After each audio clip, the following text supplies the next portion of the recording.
देखिए, द्वितीय विश्व युद्ध की समाप्ति पर आपको ये तो ज्ञात होगा कि द्वितीय विश्व युद्ध को खत्म करवाने वाला असल में अमेरिका का न्यूक्लियर बॉम्ब था। द्वितीय विश्व युद्ध में जापान पर अगर न्यूक्लियर बॉम्ब ना गिरा होता, तो शायद जापान भारत तक पहुंच गया होता। बड़ी तबाही ये वेस्ट के देशों की कर चुका होता। जापान, जर्मनी जैसे जो देश थे, ये बहुत आक्रामक होकर के दुनिया में विस्तृत होते हुए जा रहे थे। अंत में 1945 में अमेरिका ने न्यूक्लियर बॉम्ब हिरोशिमा, नागासाकी पर गिराए। एक का नाम लिटिल मैन और एक का नाम फैट मैन, लिटिल बॉय और एक का नाम फैट मैन था। बम गिरे, हजारों की संख्या में लोग मारे गए। परिणाम यह हुआ कि जापान ने सरेंडर कर दिया और अमेरिका विजयी घोषित हुआ। यह सबने सुना है। अब इसके बाद में दुनिया के अंदर शुरू हो जाती है न्यूक्लियर बॉम्ब की रेस। सबको यह समझ में आता है कि द्वितीय विश्व युद्ध को खत्म कराने वाली कोई अगर युक्ति थी तो वह न्यूक्लियर बॉम्ब था। आप ऐसे समझिए कि रशिया यूक्रेन युद्ध लंबे समय से चल रहा है, खत्म होने का नाम ही नहीं ले रहा है। लेकिन अचानक रूस कोई ऐसा युक्ति या कोई ऐसा युद्ध में यंत्र फेंक दे जिससे कि यूक्रेन खुद से कह दे कि अब हम आपसे नहीं लड़ेंगे, अब हम सरेंडर कर रहे हैं। बिल्कुल वैसा ही अमेरिका ने उस समय जापान के साथ किया था। उसके बाद वो युद्ध से पीछे ही हट गया, वो सरेंडर कर दिया कि अब हमारे पास युद्ध करने का सामर्थ्य नहीं है, हमारे इतने लोग मर गए, हम एंड्स अब हमसे अब कुछ नहीं हो पाएगा। ठीक है साहब, चलिए। तो अल्टीमेटली दुनिया को यह समझ में आया कि कोई तो ताकत है जिसे न्यूक्लियर बॉम्ब कहा जाता है, जिसको अगर आपने अपने कब्जे में ले लिया तो दूसरा सरेंडर हो जाता है। अब जब इतनी बड़ी ताकत है तो उस ताकत को पाने की होड़ मच गई। शुरू हुआ न्यूक्लियर बॉम्ब बनाने का दौर। 1945 के बाद यूएसएसआर, जो कि सोवियत रूस के नाम से जाना जाता था, चाइना, यूके, फ्रांस, ये सभी देश अपनी सुरक्षा में न्यूक्लियर बॉम्ब को साझा करने में जुट पड़े। इसी न्यूक्लियर बॉम्ब की रेस में यूएसएसआर ने कुछ ही सालों के अंदर उसे प्राप्त भी कर लिया। तीसरा देश था चाइना, जो जुटा हुआ था न्यूक्लियर बॉम्ब बनाने में। इसी बीच में फ्रांस, ब्रिटेन ये भी लगे हुए थे कि हमें भी न्यूक्लियर बॉम्ब बनाना है। एक होड़ शुरू हो गई थी। भारत भी चाहता था न्यूक्लियर बॉम्ब बनाना है। अब दुनिया का हर देश चाहता है कि न्यूक्लियर बॉम्ब बनाना है, क्योंकि अगर वो होगा तो ही आप सुरक्षित हैं। क्योंकि उस बॉम्ब से सब डरते हैं कि कहीं ऐसा ना हो कि आपकी सनक ने किसी देश की जान ले ली। आप समझिए कि Kim Jong Un north Korea वालों को ट्रंप कुछ भी नहीं बोले पिछले 1 साल से, क्योंकि उन्हें पता था कि ट्रंप का बुखार अगर कोई उतार सकता है तो किम जोंग उन है। इसलिए 1 साल के पूरे समाप्ति पर आप खड़े हैं। समाप्त हो ही चुका है ट्रंप का पूरा काम। 1 साल इसमें उन्होंने एक बार भी शायद किम जोंग उन को या नॉर्थ कोरिया का कोई जिक्र ही नहीं किया है कि उस पर इतने टैरिफ लगाऊंगा या कुछ करूंगा, नहीं। क्योंकि उन्हें पता है उसकी सरक गई तो ये अमेरिका के लिए चिंता हो सकता है, तो उसे नहीं छेड़ा गया क्योंकि उनके पास न्यूक्लियर बॉम्ब है। हम जैसे लोग जिम्मेदार हैं कि न्यूक्लियर बॉम्ब को नहीं फेंकेंगे किसी के ऊपर, बिना किसी के युद्ध में शामिल हुए, तो हमसे सारी बार्गेनिंग चल रही है। फिर मैं आता हूं मुद्दे पर। तो अमेरिका ने न्यूक्लियर बॉम्ब कोई और ना बना ले, ये तय किया कि भाई अब हम ये तय करेंगे कि दुनिया का कोई भी देश ये ना हो कि हमारी तरह न्यूक्लियर बॉम्ब बनाकर बैठ गया तो फिर हम उसे दबा नहीं पाएंगे। तो यहीं से उसने अपनी गुप्तचर एजेंसीज को मजबूत करना शुरू किया। अमेरिका की गुप्तचर एजेंसी का नाम सीआईए है। जैसे शुरुआत में भारत के पास गुप्तचर एजेंसी के नाम पे आई भी हुआ करता था। 1968 में जाकर के आरएएनडब्ल्यू भारत के द्वारा बनाया गया, जिससे कि आज भी हम लोग गुप्तचर विभाग का काम कराते हैं, मतलब विदेशों से हमारी गुप्तचर सूचना एकत्रित करते हैं। अब आर्मी इंटेलिजेंस भी काम करती है, एनआईए भी काम करती है, सब मिलकर के गुप्तचर एजेंसीज में बड़ी सारी टीमें काम करती हैं। फिलहाल के लिए अमेरिका के सीआईए पर फोकस करते हैं। सीआईए ने तय किया कि वो किसी को भी न्यूक्लियर बॉम्ब नहीं बनाने देगा, नहीं बनाने देगा। ऐसे में 1964 में चाइना ने भारत के नजदीक उत्तर में, बिल्कुल तिब्बत के किनारे, जिंजियांग प्रोविंस में, जहां पर उइगर मुस्लिम्स रहते हैं, वहां पर न्यूक्लियर टेस्ट कर दिया। अच्छा, अब इसकी भी बड़ी रोचक कहानी है।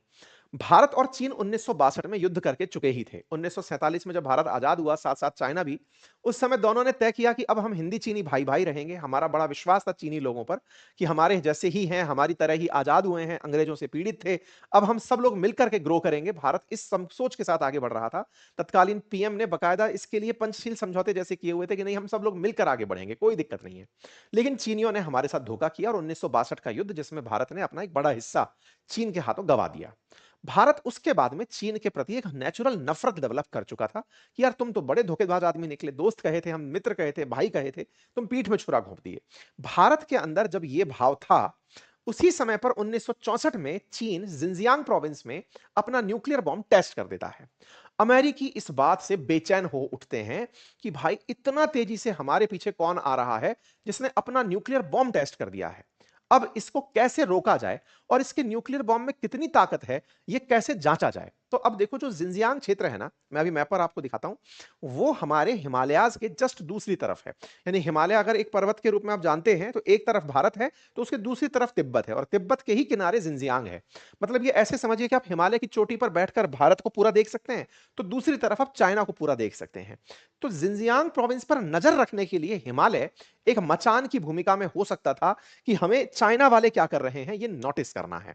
बस इसी क्रोनोलॉजी में शुरू होता है चीनी अमेरिकियों का एक जासूसी मिशन, जिसमें उनका उद्देश्य है कि जिंजियांग में अगर ये लोग अपना कोई भी मिसाइल परीक्षण करेंगे, तो हम उसे नोटिस कर लेंगे। इसी बीच में आपके दिमाग में एक बड़ा दिमाग दौड़ेगा। मैप के साथ-साथ आपका दिमाग दौड़ने लगेगा कि साहब ये काम तो वो पाकिस्तान के साथ भी कर सकता था, क्योंकि हम जानते हैं भारत और पाकिस्तान की दुश्मनी में पाकिस्तान के साथ ही हमेशा अमेरिका रहा। तो क्यों नहीं वो पाकिस्तान के साथ बैठ कर के न्यूक्लियर डिवाइस या जो भी निगरानी तंत्र है वो वहां लगा दे, क्योंकि पाकिस्तान तो पीओके लेकर बैठा हुआ था। पाकिस्तान के पास में भारत की सबसे ऊंची चोटियों में से एक चोटी भी है। तो ऐसे में क्यों ना पाकिस्तान को ही चुना जाए इस सब काम के लिए। तो कहते हैं कि उसे पाकिस्तान से मित्रता भले ही हो, विश्वास नहीं है, क्योंकि भारत तो फिर भी कायदे से और नियमों से चलने वाला देश है। पाकिस्तान का कोई कानून ही नहीं है, कोई उसका रूल रेगुलेशन नहीं है। वो कभी भी किसी के खिलाफ हो सकता है, किसी को भी पलट के काट सकता है। अल्टीमेटली जो उसकी फितरत है वो कर सकता है। भारत लेकिन कस्टम्स से जुड़ा हुआ, भारत विचारों से जुड़ा हुआ, अपनी बातों से टिका हुआ देश है। तो ये कुछ गलत हरकत करेगा नहीं। ऐसे में अमेरिकियों ने इस परीक्षण को ऑब्जर्व करने के लिए हिमालयन रेंज में भारत को चुना कि हम भारत के जो एरिया हैं वहां से चाइना के ऊपर निगरानी रखें। अगर आप देखें तो ये हिमालयन क्षेत्र हैं और इन हिमालयन क्षेत्रों के दूसरी तरफ ये चाइना है पूरा। पाकिस्तान से भी निगरानी रखी जा सकती थी, लेकिन उन्होंने इस क्षेत्र को चुना कि हम यहां से निगरानी रखेंगे। निगरानी रखने के लिए ज्यादा उचित जगह कौन सी होगी? बोले भारत के अंदर कंचनजंगा चोटी सबसे ऊंची चोटियों में से है, वहां चलते हैं, वहां से निगरानी रखेंगे। लेकिन कंचनजंगा की टॉप पर पहुंचना ना केवल टफ है, भाई आप कहेंगे सर बहुत सारे लोग तो एवरेस्ट भी चढ़ जाते हैं, तो कंचनजंगा भी चढ़ जाएंगे। नहीं, टफ होने का मतलब है कि एवरेस्ट तक चढ़ पाते हैं लोग, लेकिन कंचनजंगा को फतह करना बहुत मुश्किल है, मतलब रास्ता बहुत टफ है वहां का। ऐसे में कंचनजंगा पहुंचना ही नहीं था, अपितु वहां जाकर एक मशीन भी लगानी थी जो रेडिएशंस को पता लगा सके। अब रेडिएशन पता लगाने की मशीन की बात हुई कि साहब चलो एक मशीन लगाएंगे जो रेडिएशंस को पता लगा करके इंफॉर्मेशन दे देगी कि साहब यहां पर इतनी रेडिएशन निकली है। अब इसमें एक दिक्कत हुई। क्या दिक्कत हुई? रेडिएशन वाली जो मशीन है उसको इतने ऊंचे पहाड़ पर लगा दोगे तो चलाने की बैटरी कहां से लाओगे, बिजली कहां से लाओगे? तो आप में से कुछ लोग हो सकता है कहें कि सर लाइट का खंभा पहुंचा दो, वहां तक बिजली पहुंचती रहेगी। आप ये जो मतलब ये भी जान रहे हैं कि ये एक मजाक ही होगा। इतनी ऊंचाई पर, कितनी ऊंचाई? अरे धरती से कम 8 किलोमीटर ऊंचाई पर। तो ऐसे में अगर समुद्र लेवल से 8 किलोमीटर ऊपर तक आप जा रहे हो तो वहां पर बिजली सप्लाई संभव नहीं है। भूस्खलन है, बर्फ है, कोई जगह पक्की नहीं है, इतनी टफ टेरेन है कि वहां पर यह संसाधन संभव नहीं है। तो ऐसे में डिवाइस तो लगा दें, लेकिन डिवाइस के पास बिजली पहुंचना भी सुनिश्चित करना है। अब आप में से कुछ लोग हो सकता है कहें सर सोलर सेट लगा दो। तो जो मैं आपको बोल रहा हूं कि हिमस्खलन है, बर्फ है, ये तमाम चुनौतियां रह सकती हैं, तो वो सोलर सेट पर भी रहेंगी, इसलिए उसका भी सक्सेसफुल होना मुश्किल है। अंत में क्या बचा? सर जनरेटर लगा देते हैं। जनरेटर से उस मशीन को बिजली मिलती रहेगी, लेकिन जनरेटर में फ्यूल डलेगा। फ्यूल की एक लिमिट होगी, एक आदमी को वहीं बैठना पड़ेगा पूरे टाइम, उतना हम अफोर्ड नहीं कर सकते, क्योंकि असल में निगरानी तो अमेरिका को करनी है, हमें थोड़ी करनी है जो आप बैठ करके मचान लगा के बैठे रहे कि हाँ भाई बताओ कब फोड़ोगे और हम तुम्हें देखेंगे। नहीं। तो एक ऐसा ऑटोनोमस सिस्टम वहां पर लगाना था जिसे मशीन के रूप में लगा दो और वो वहां से निकलने वाली रेडिएशंस को जांच ले। लेकिन उसको चलाने के लिए इलेक्ट्रिसिटी की जरूरत थी, और इलेक्ट्रिसिटी प्रोड्यूस करने के लिए जनरेटर में जो लंबे समय तक जनरेटर चल सकता है, 90 साल तक, वो न्यूक्लियर जनरेटर होते हैं। अर्थात आप जो न्यूक्लियर रिएक्टर्स को सुनते आए हैं, जिनके अंदर स्वतः ही नाभिकीय विखंडन अभिक्रियाएं होती रहती हैं, नाभिकीय विखंडन वाले जो रिएक्टर्स हैं, असल में उनकी ताकत यह है कि वो न्यूक्लियर रिएक्टर अपने आप खुद की अभिक्रिया से परमाणुओं को फोड़ते फोड़ते ऊर्जा उत्पन्न करते हैं, और वो ऊर्जा स्वतः ही एक जनरेटर का काम करती है। तो जो बिजली पैदा करने का जनरेटर है वो न्यूक्लियर रिएक्टर से भी पैदा की जा सकती है। तो अमेरिकियों ने एक विशेष 50 किलो का जनरेटर तैयार किया जो कि बिजली देगा इस डिवाइस को, जो न्यूक्लियर रेडिएशंस को पता लगाएगी। है बड़ी इंटरेस्टिंग बात। फिर से सुनिए क्या कहा।